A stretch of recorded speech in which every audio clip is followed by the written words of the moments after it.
Yeah, people. Yeah, so like I was telling y'all, I told y'all I had a special guest for y'all. Like I said, the one and only. Some may know him, some of y'all might not. But to some of you, he needs no introduction. We got the one and only Haitian Diddy in the building, My aka man, T-Wes. Jack. Yeah, Zoe like I was telling Energy. y'all, this is somebody I wanted to sit down, man. Sit down with. You know, homie been putting in work. One of the first people to introduce a lot of people to this promotion game, bringing artists down in the city, you know, managing different groups, just moving around, hustling, doing what it do, man. So he needs no more introduction. I'm gonna let him tell you himself, man. Well, first of all, man, thank you for inviting me. That's number one. I Appreciate never, it. anytime, I'm Appreciate always it, here Diddy. for family. Respect. You know, when you give me a call, I'm there. Anytime Zoe just calls me, I'm there full flat. You know what I mean? And I appreciate the opportunity. And hopefully, you know, much to you, the success. And Appreciate hope it. it goes to stratosphere. You know, but I know how your monarch is. You gonna make it happen. You making me do what it do. But yeah, long story short, you know, like Jack said, T-Wes, what they call me. Been in entertainment within Broward County for 20 plus years, I say. 20 plus 20 years, plus yeah. years. That's a lot of work, man. A lot of work to put in. And it was fun in the beginning because when you're young, you know, you just got that much energy. Right. You know. Yeah, it's funny you say that, being that it's young, because it was at one point in time, I remember you were doing like, I'm not going to say you originated like the all ages party, but you Yeah. were pretty much I was in the known realm, for yeah. that. So is that how you got started doing the all ages? Or can you basically just, you know, give them a quick rundown of how you got into the promotion game? I mean, I'm gonna try to compact Sum it up, sum it up as much as possible. I really didn't start in the hip hop as first. I started doing Haitian clubs. I started doing Haitian nights in the Okay. beginning. Back in, this is 94, 95, straight out of high school, you know. I just, while in college, you know, I said, let me dabble. I was actually dabbling in promotion you can say by accident, because I had homeboys, Jack the Ripper and Nassau Boys and Toys Board. I got to also give them also a shout. They actually were four fathers that was actually running the promotion, and I was just a inkling in the background, you know, learning, soaking up the game as much as possible. But I didn't want to go into hip hop because I thought let me just stay within my comfort zone, my little community. So I started doing Haitian parties first. So I started doing bands, Haitian bands in the beginning. My first party was like a funny thing. These guys out of my church, shout out to Divinity Haitian Church. I had a group called Zantrap. Okay. And Zangling. So Zangling was really hot at that time, you know. I knew a couple of people in there through family, friends. I said, let me book this girl. Let me book this act and see what it does. And once it did that, it just took off from there. I just had that itch, you know what I mean? Okay. I just had So, that itch. so you started off doing with the Haitian bands, and you've had somewhat success with that. And then from there, you were watching other pioneers like Jack the Ripper, Nassau Boys, Teddy Bear, and them. And so you basically just collabed with them, or just pretty much was a protege under them? How did that work? I was pretty much a protege under them. It was like, at that time, I'm young. And Jack the Ripper, he was about the same age as me, but, you know, we had the old heads in front of us. You know, we had the Nassau Boys, we had Serious Funk DJs, we had a lot of people that just tours board, get down productions, a lot of people that was doing parties, but it's like they were on their way out and the new fresh faces was coming in. Okay. And I was so you was filling the void that basically they was rolling out, starting to get into other things. Exactly. And you just picked up from there. Picked up that generation, you know what I'm saying? Because in promotion game is all about a generation gap. Right. It's all about a generation gap. You can't all be promoting forever. Okay. Because you got to cater to your demographics. Right. So when you transitioned from doing the Haitian parties into the hip hop, did you automatically go straight into all ages, or did you just started doing artists with them and then eventually found your niche? And I pretty much found my niche because I was really kind of popular in the city, especially in high school. You know, when you're a class clown, you know, everybody knows you. Right. You know what I'm saying? So I was with the quick snaps, and you know what I'm saying, and the funny thing about it, they say I used to dress well, but my brother hand-me-downs. You know what I'm saying? My brother really, he was a polo guy, so, you know, I'm the little brother, I had no clothes. So, you know, I just stuck out as a funny guy that always wore polo. And I just caught it from that because, you know, it was just my time to come out because I was watching my two homeboys doing it, and I was just basically helping out doing flyers and stuff like that. Right. And I just, you know, passing out flyers and just seeing how it works. Just see how it works. I said, let me branch off and do a part on my own. And then, like I said, when you are the new face, people are gonna intend to gravitate to you because they're gonna know what you're about. And pretty much that's what promotion is. Because if you go to the same promoter, same party all the time, and somebody else promote, you kind of keen in to see what this guy got going on. Right, so right. that's how I took off doing the hip hop scene, by doing like all ages and 18 upper parties. And once I got the niche, I was just, just a man of the people, because I'm very man of the people, you could say. I network. I'm really hands-on. I like to be hitting the streets, hand out flyers, convo. Okay. And then basically how you get your little clientele and get your rep out in the street. So right. when I started doing that, our ages just... It just took off. Just took off. There was no looking back from there. Nah, looking after that. Oh, okay. Also, yeah, by you saying you were a man of the people, you move around, and one of the things I also wanted to ask you about was like the underground radio stations. Because when I met you, you had the underground station, and would you like to touch on that and just speak on it a little bit? That was pretty much my bulk of and the meat of my promotion, because like I said, I was actually following behind my homeboys, Jack the Ripper and Chinaman. So when they started doing the underground station, I was just a guy that sponged. I was sponging everything. Yeah, you just I was once just you soaking see it, everything, just a quiet guy, manifesting my blueprint, what my next move was gonna be. So right. I seen these guys doing it, and I can't say anything about it. I mean, and I'm still close to Jack right now. He's a very sharp individual, and I learned everything, soaked everything from him. The way he moved around. Shout out to Nassau Boys, Teddy Bear, George, Double D, rest in peace. These guys, I was actually working under passing out flyers, and Tours Board, excuse me, I can't forget out Tours Board. I was helping these guys passing out flyers, and just soaking up the game. Seeing how they network, how they get the clubs, how they talk to the owners, how they present themselves with proposal, get the clubs and stuff like that. Right. So I'm just basically just a guy sitting around, just like I had that Lil Wayne syndrome, but I'm just sitting there. Yeah, you're just watching the older G's and soaking up all the game. Soaking up the game and waiting to pounce on my turn. Yeah, so when it's your turn, you're incorporating what they brought to the table, Right. but putting your own style and flavor to Right. it, basically. And what made me a two-headed monster is because, like I said, I was coming from a Caribbean background. I'm coming from a Haitian party. So you're I already dabbing had in that two crowd, right. different worlds. So I had that crowd already followed me anyway when I was doing parties. So just meshing with the American crowd, and it just both those crowds came together, and it was cohesive. It was kind of good because a lot of American people was trying to converse with the new crowd, the new faces coming in, and Right. Haitian people, they go wherever it goes. Yeah, you pretty much just bridge that gap. Right. So okay. So me bringing up people, being a promoter of the people, so I'm bringing both demographics in. Okay. So that's what made me go a little further, and my notoriety was kind of getting big because I was coming from both kind of aspects of promotion. Okay, that's dope.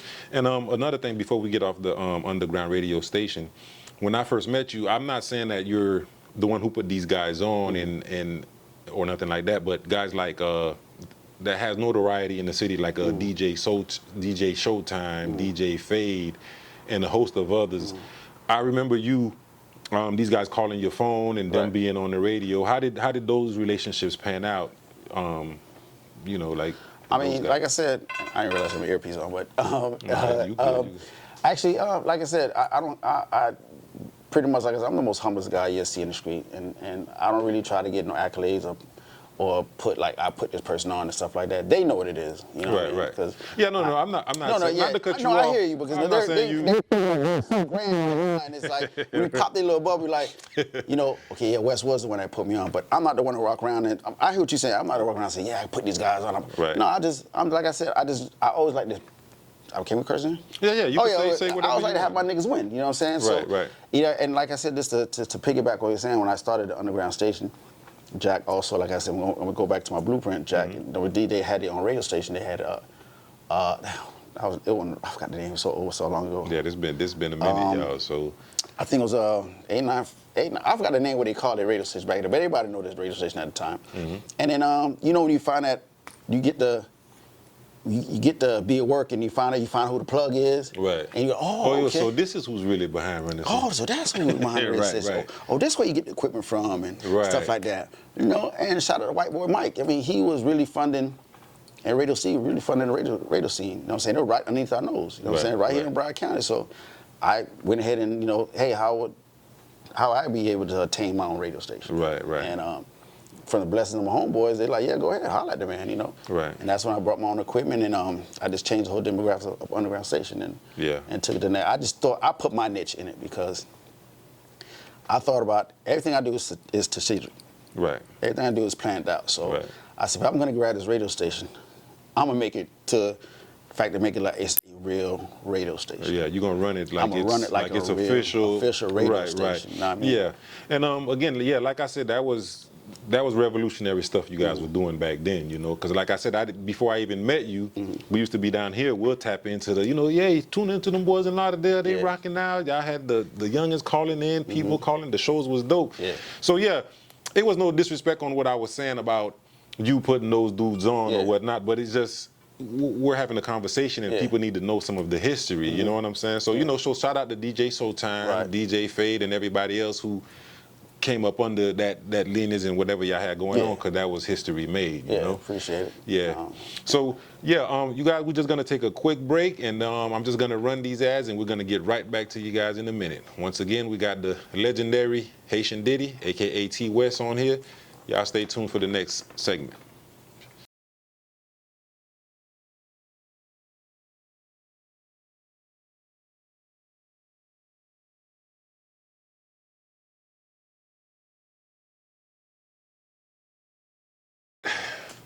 So welcome back, y'all. Like I was saying before, we got the boy Haitian Diddy here. We was catching up, you know, on how he got started in the game. And another one of your things is management, because, you know, I've known you for managing a couple of artists. You used to run around with us back in the days, Busta Free, a couple different artists. How did that come about? Just from promoting and whatever? How did you get into the whole thing? Funny story how I met Busta Free. I was always a fan. Just like I said, I stated earlier, I always like how things are orchestrated and organized. And when I first met you guys, it was like a more family-oriented type of clique, and everybody was so clicked together. Y'all moved like almost like Cash Money, honestly. Y'all moved around the city like Cash Money. I came with y'all shirts, y'all came with y'all promos, y'all came with y'all vans, y'all came with y'all flyers and stuff like that. So I'm thinking like, damn, when I see these guys, I was like, this might be a big movement. Right. And then we get to find out you guys were just right up the road. I was in Pompano. It was very impressive. So it got me because I'm always about marketing, and the way you guys came in, y'all came in as like a force to reckon with. You know what I mean? And funny story is that we had I was promoting a pliers and a little flip, something like that's going on at Mills Pond Park back in the day. And first time walking in here, I've been seeing the logos. Fun thing about how you guys promoted, I always seen the logo, but just didn't see the face behind. You didn't know who was behind it. Right. I just always seen the Busta Free logo. I just didn't know who was behind the scenes. So honestly, when I walked up to the park, it was a funny story. I walked up to the park and I seen all you guys mobbed up. Right. There's about 30 y'all, T-shirts, black tees, white tees. That's how Busta Free was moving back in the day. And y'all moving, and y'all boys was wigged up and gold walls, and I was like, you know, I'm thinking, no, I'm non-abrasive kind of person, non-threatening kind of person. I said, let me walk up to and make an introduction. Make my introduction to yourself. You know, I think my ego and my self-awareness took it over me that night because I came in there and I can't say, man, who the owner? Who the CEO? Right. And shout out to man Rich and J1. I love the niggas to death. Rich, funny thing, Rich was a hothead kid, but right now, if you see him right now, he's a totally different person. Right. Family man, work man, all that. So Rich came to me and J1 turned around and said, who the fuck is you? I said, yeah, I'm Pretty Boy T-Wes from radio station. I'm trying to see who's behind the CEO. I mean, who's the CEO of the move going on. Right. I guess they ain't like the way I approached because I didn't. came. Yeah, I think I get to find out Pompano is like a no nonsense type of crowd. Like they ain't friendly. Right. You know what I'm saying? If you ain't with them, you don't know them, they don't want you around them. So me coming up there like with the flashy colors and be like, yeah, man, I ain't trying to holler at who the CEO. Me and Rich got into it. Rich got into it. Right. And Rich like, man, get out of my face. I don't know what he said, and that's some kind of monarchy, but you know, I was like, nah, man, ain't that. But God bless my dog, J1. I love him to death. He's like my little nephew. I love this nigga to death, J1. It's like they were surrounding me pretty much. You know, they were about to beat my ass. But when I was telling them, no, I'm a promoter, and I don't know who I knew throughout the crowd. I thought it was Short Dog, God rest. I think he noticed me. And he's like, oh no, that's the promoter dude. So I was about 3 minutes. About get my ass whooped. Yeah, just on the approach. Just about the friendly kind of guys. They look like they were non-friendly kind of guys. You know what I'm saying? But you get to know them, they sweet guys, man. They about their business, and I love them because the way they came, I ain't gonna lie to you, the way they came, promote the group, promote the label is exactly how a label should be. Right. A local brand. Yeah, should be and on. I I'm completely very get impressive. I completely get what you're saying about not knowing who was who, because at that time we had the shirts like everywhere. All the Right. young just would wear it to the mall everywhere, so nobody even knew who the rappers was, Exactly. who was what. They just see the shirts and just know the brand Yeah. basically. So I totally feel you on that.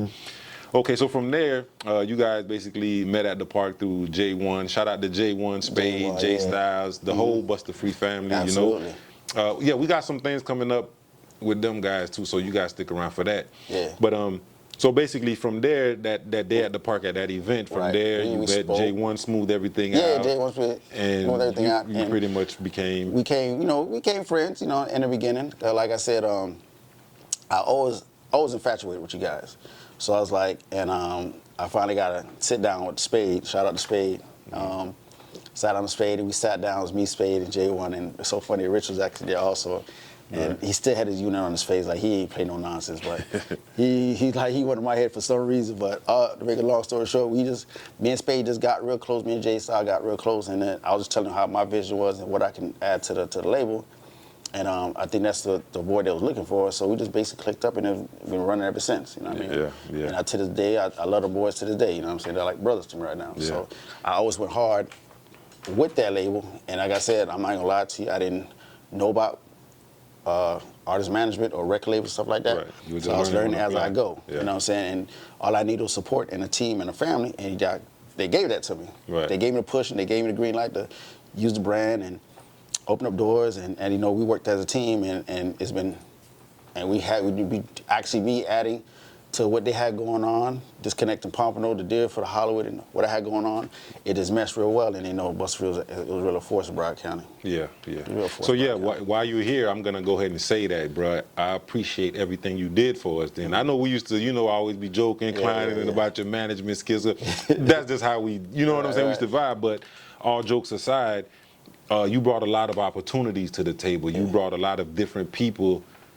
You basically got those boys to be seen by, like you said, Tri-County, even out of state, us taking trips, moving around, you booking things, making things happen. Yeah. So we truly appreciate that. Even going on to the whole Choo-Choo situation, Sarge, everybody else, you helped out tremendously. And I just want to say, I truly appreciate that. And I'm sure once them boys see that, they'll attest to the same thing. You get what I'm saying? Yeah. So that's pretty much how you got your hand in the management game.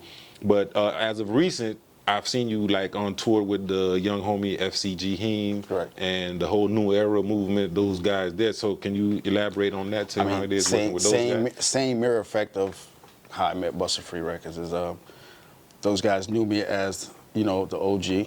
I had my name in the streets as far as doing parties and stuff like that, so they knew about my resume. And get to find out, when I met up with Spade, shout out to Spade, not Spade, excuse me, shout out to, I'm two CEOs though, excuse me. Right. Shout out to Val from New Era, and Bert, and Stax, and Cheese, and CJ.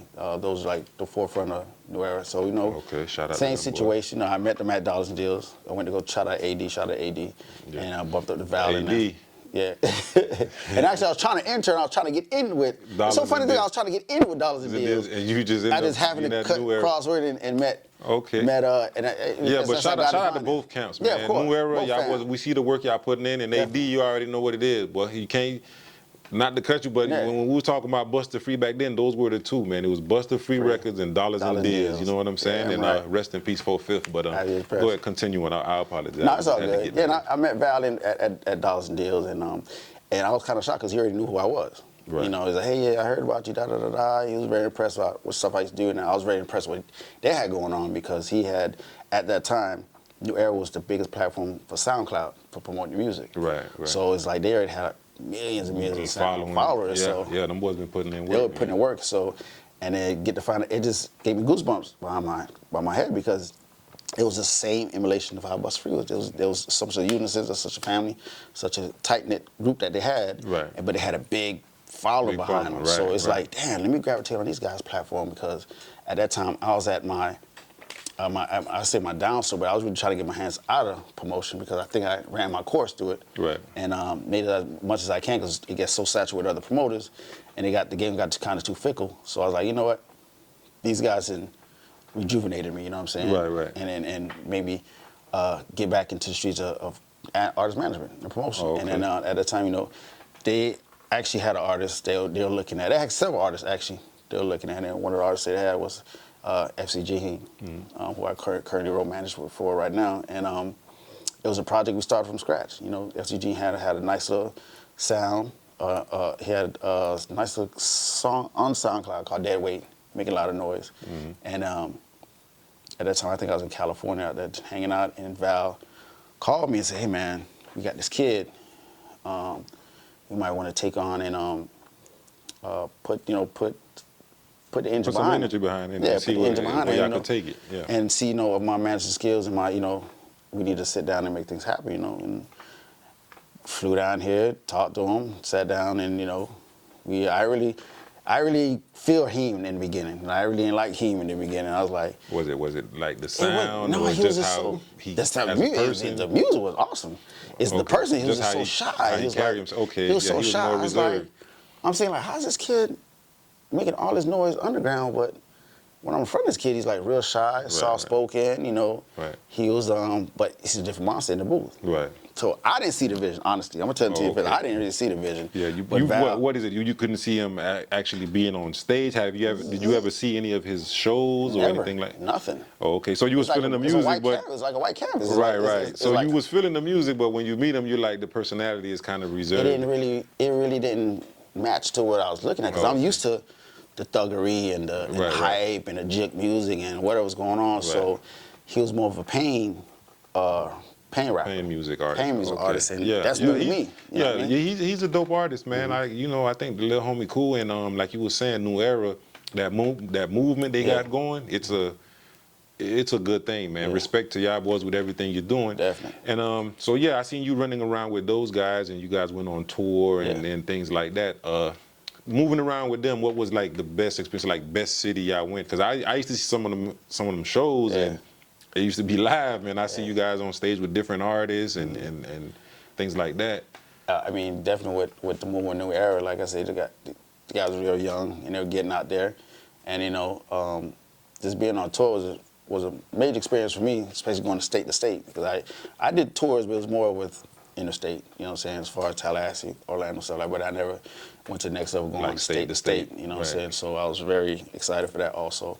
And like I said, like I stated earlier, I was just being a sponge. I'm getting back to my old roots, you know, getting on the road. It just rejuvenated you, getting you back in the mix of things with these new younger artists. And they knocked off 10 years off my age, so like I was really ready to really go back into it to work because I always had the networking skills. You know what I'm saying? That was no problem. You put me in front of a room, I'm gonna make it happen. Yeah. You know what I mean? So I was very excited going on the road, meeting promoters, meeting venues, DJs, artists and stuff like that. So you know, as road management, that's basically it. Just got things popping for the boys and make it happen. Okay. So what's next? Is he working on some new music? He's been busy. Okay, because I think he had like a collab with, was it No Cap or one of these guys coming up? Him and No Cap were really tight. Okay, that's he what's took up. him out plenty of time. He just got back, so you know, No Cap's really loving his energy and his music. Okay. A lot of people is within our camp, Raw Wave camp. Love the energy. Most everybody Yak, crazy about him. Right. You know what I'm saying? Okay. We also got Eloise Shimmy. He's also I've been hearing about Lil Yak Homie is there. crazy about both of them, and you know, it's just that you know he's growing and he's getting bigger, you know what I mean, and that's just basically what it is, trying to put the stake in Broward County as for how New Era is as really a blueprint of a label. It was supposed to be run, how it's supposed to be looked at, you know what I mean, and shout out to, you know, Dollar Deal, New Era, they pretty much was hand in hand. All right. Everything happened. So yeah, well, shout out to New Era, shout out to FCG. Like I said, we got pretty boy T-Wes here. We just diving into the history, see what's current. We're gonna take another break, then we're gonna come back and see what's in T-Wes's bag for these next couple of years, because you know he's always up to something, you know what I'm saying? That's right. So y'all just stay tuned, man. We'll be back, man. We got the homie here, man.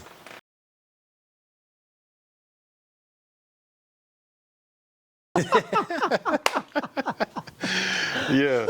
So so like we was saying, you know, and then you got good with Buster Free. Yeah. Started moving around, and like I said, I actually first kind of met you when we did my brother them was trying to put a show together. Yeah. Shout out to my brother Jimmy, Nelly, and them. Yeah. They would. This one when Rick Ross dropped Every Day I'm Hustling. Yeah. And we And it tried was to hot as pack nigga out at the that time. cinema.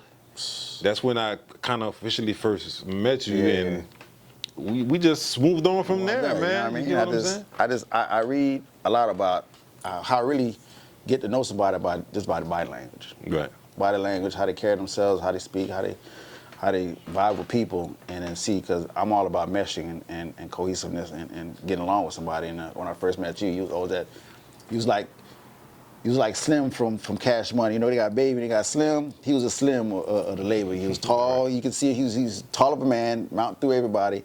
But you could tell he was just about about his business. And I just gravitate with Jack. And then when I got to know him, and I was like, you know what, man, this is a cool dude, man.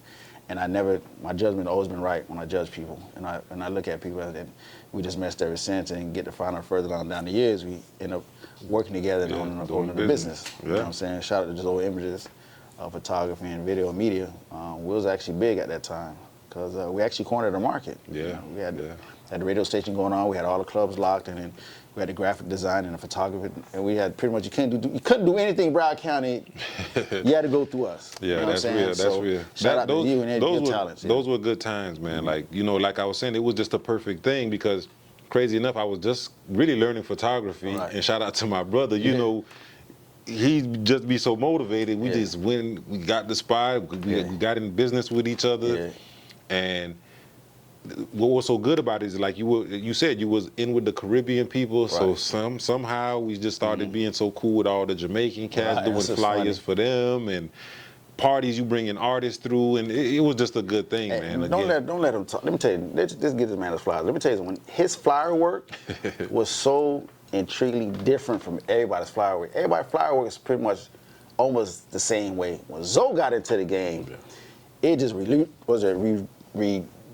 revitalized everything else. You know what I'm saying? It's like, the way his graphics and the pixel and the artistry and everything is like, when he did his first Jamaican flyer. Jesus Christ. Yeah, all the Jamaicans are heavy. Yeah, I appreciate that. They flyers are ass. I got to give a shout out to the homie Young Mike, bro. I'm not going to lie. But Young Mike had me do this flyer for him. He had some kind of party, and I just remember taking his face, putting it on the Diddy thing with the helicopter, and from then... it's so funny. Jamaican flyers used to be so ass, bro. It used to be a dude sitting there, you see a big champagne bottle between his legs, and helicopter, and all this craziness. It's like, it'd be so busy, but when Jack got into it, he made it to art form. He made it to like a collage, like a Picasso painting.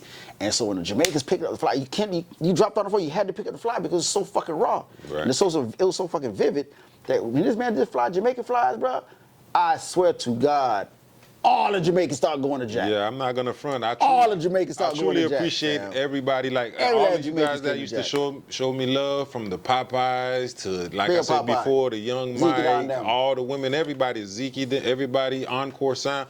Shout out to all y'all, man. Hopefully you guys get a chance. You're all invited to come sit down. Like I said, you know what I'm saying? They're gonna come, trust me. I appreciate the love, everybody. So with that being said, man, we'll come back and we'll wrap this thing up with Haitian Diddy, man. You know it. The homie. So we back at it. Once again, like I said, we got Pretty Boy West here, AKA Haitian Diddy.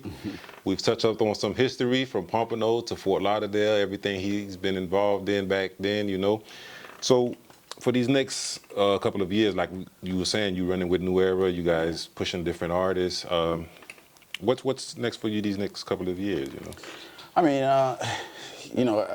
as everybody went through the pandemic, sitting at home, economy is going up and down. I say, you know what?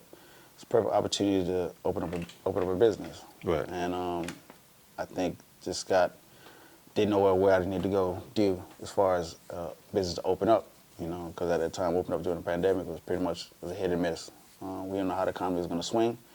But I heard about going into logistics.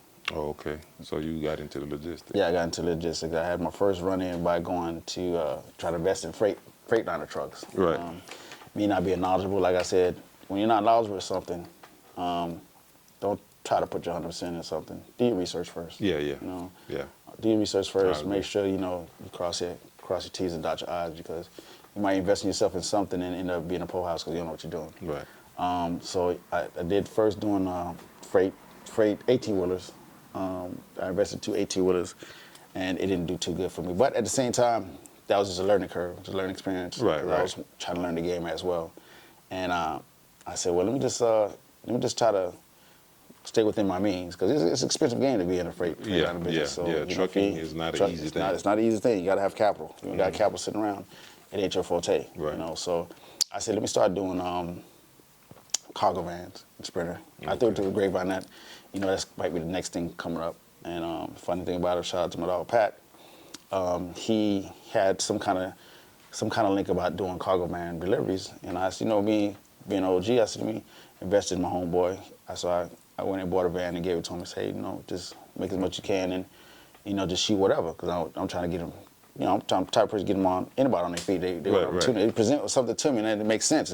So you're talking about Project Pat. Project Pat. Shout out to you, Project Pat. Project Gas Project Pat. Shout out to the homie, man. Yeah, so Project Pat, what I'm saying, which everybody know who he is. I invested in a van with him, and it didn't work out to what he had going on, so the van was just sitting there. And I said, what, let me just get into, I don't want to take no total loss, So I said, let me go behind the wheels and see what logistics is all about. And I ain't gonna lie to you, Jack, it was like hand and fist. So it was intriguing to learn about it as I go.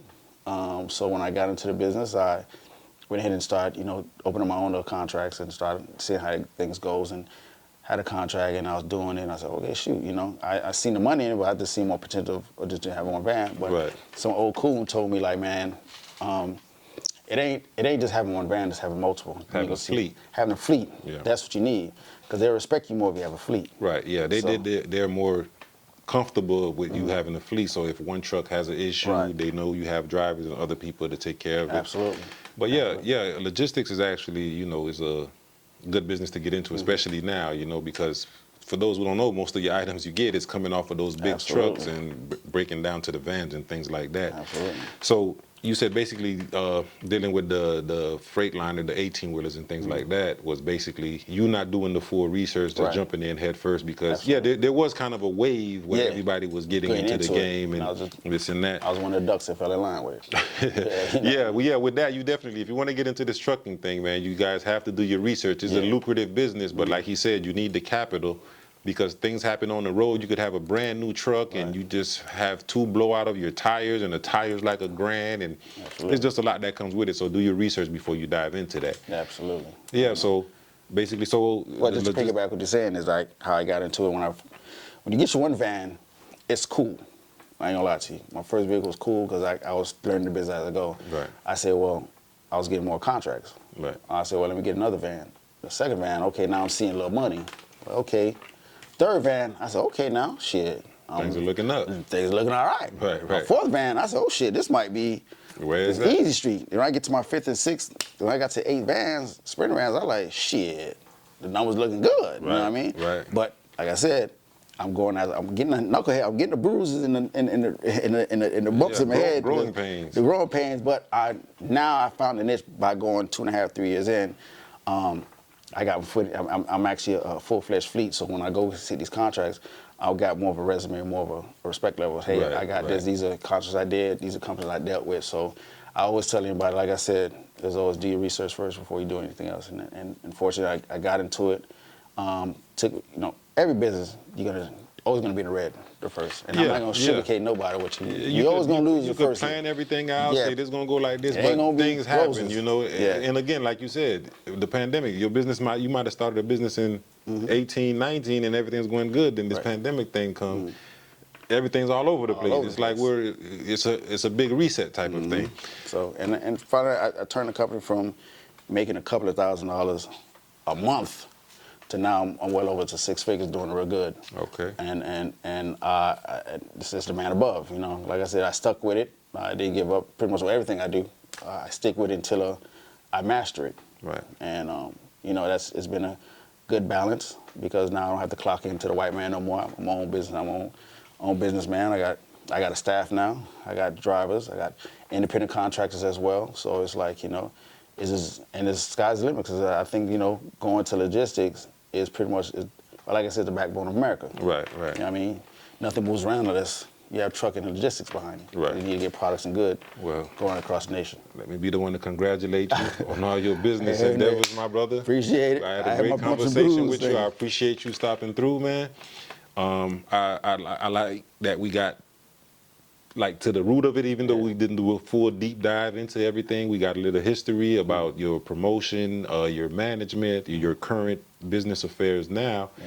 And it's a good thing to see, man. I just wish you well and hope you just keep moving forward, keep elevating. You're an inspiration to a lot of people, including me. You get what I'm saying? Some may not say it. You know, some just watch in the distance and this and that. But I know a lot of people that's out here now moving and shaking. They took some of your blueprint, just like you said, you took some from the forefathers before you. And shout out to Nassau Boys and Jack the Ripper and everybody who Toys Board, Get Down Production. Exactly. Everybody you mentioned in this. Entertainment, all them people. And all the DJs you help, you know, navigate through this landscape to get to the point to, you know, doing the things they're doing now. You get what I'm saying? So I just respect everything you've done, man. And before we wrap this whole thing up, do you want to, like, maybe drop your Facebook, IG, or where the people could find you, you know, just to tap in with T-Wes? Yeah, I'm big on social media as far as, you know, I do a lot of funny content, and I also do some inspiration, thought of the day content. So you can also follow me on Snapchat at T-Wes.Petite. IG is T-Wes75, and Facebook is T-Wes Petite. I'm not into TikTok and all that shit yet, but that's for the young. You know, that's for the youngest. I'm gonna get into it before they shut it down. But yeah, you can reach me on those different platforms. I have a YouTube page also called T-Wes Promotions. I'm trying to build from scratch, but follow me. I'm entertaining. I'm gonna keep y'all on your toes. I'm gonna keep y'all funny and entertaining and thoughts of the day to inspire you guys for, you know, what you got going on. And I definitely want to stop and thank you, Jack. I mean, we go back 20 plus years, and you need me, I'm there. And I hope this podcast goes where it needs to be. Much success to you, and I hope it has. I appreciate sky's the limits, my brother. I appreciate I'm here it, for you anytime. You feel me? Okay, you heard know, it you here got the color first. scheme. I ain't gonna let you lie, man. This man here is the best dressed Zoe I've met in my life. Kid. I'll take it. He is the best. I ain't gonna say I used to dress good. I used to watch this dude right here, dog. Hey, he make it happen. I said, appreciate sharp, it. And just for the record, to be real, this wasn't even planned. I know y'all see the color scheme and you might think we try to make it look. This wasn't even planned, man. The homie just pulled up. I walked outside. I'm like, oh man, good thing, man. But you know, that's how you know sometimes the stars they line up. That's how the universe works. Tell you. But I appreciate the compliment, man. And like I said, I appreciate you stopping through, bro. You know, the convo, I enjoyed it. And like I said before, I wish you much success on everything you got coming up. And you dropped all your socials and everything like that. Anybody else you want to shout out? I just want to make sure you don't forget nothing. Please, you know I want to shout out everybody. Broward County, of course. That's real. Shout out to Broward. All the Haitians that believe in Broward. That's monarchy. He started it. Believe in Broward. To whoever stole it, give this man his flowers. It's all good. It's all love. That's what it was about. Take it, run with it, do what y'all do. Give that man his props. He started at Believe in Broward logo, so give him his props. But definitely give a shout out to, of course, New Era. Val, Bert, the rest of the crew out there. Shout out New Era. FCG, y'all check them out, new platform. It's gonna be a new mixtape coming out. Check them out. Definitely throwback. I gotta definitely thank you know, Broward County, all the Haitians out there with all the Jamaicans. I'm a big Jamaican follower. Big up to you guys. Big up to the hip hop scene here. Dave Broward, Palm Beach, everybody. Definitely give a shout out to all the people I dealt with in the past that made me to where I am right now. You know, Fetty Records, AMP. Choo Choo. Shout out to homie Rich. Kodak. Fetty. Yeah, Fetty, Kodak, 31,000, Coley P. The homies, yeah. Everybody I dealt with, Plies, Trick Daddy, Trina, on and on. You know what I'm saying? Wyclef, the whole crew. I told y'all, man, the homie legendary, man. The whole crew. But yeah, like I said, yo, this was the Deep Side first. Entertainment. I've got Shout out to Deep Side, man. Young AC, SOP, the whole nine. Yeah. Young Jeezy, before he was Young Jeezy. That's real. Who I met with back in the day. Out of Hollywood, Freaky Ty, Hollywood B, Zoe Pound, of course, down to Dade, Bird and them. I got Silver Palm, Lil Haiti. You know, don't let it twist it. People think I'm from Broward. I ain't gonna cut. No, I know. I didn't get into the full scope. But I'm really from Miami. We're going to do a part two, man, because I wanted to get into the convo about your brother. It's certain things people just don't know, man. You one of them ones, but that's why I wanted to do this sit down with you. I be humble with it. I just be Yeah, low yeah, key the with homie, it, man, the homie That's how you legendary. stay out We of go trouble. back. Low He looks key. young, but he's been out here putting in work, man. But Yeah. yeah, like I say, this was a convo with Zoe. We had the homie T-Wes come through. We had a Watch great 'em. convo. Watch You 'em. guys stay tuned in, man. Next best thing, watch them. That's real. Love, homie. Appreciate it, man. All right. Yes, sir.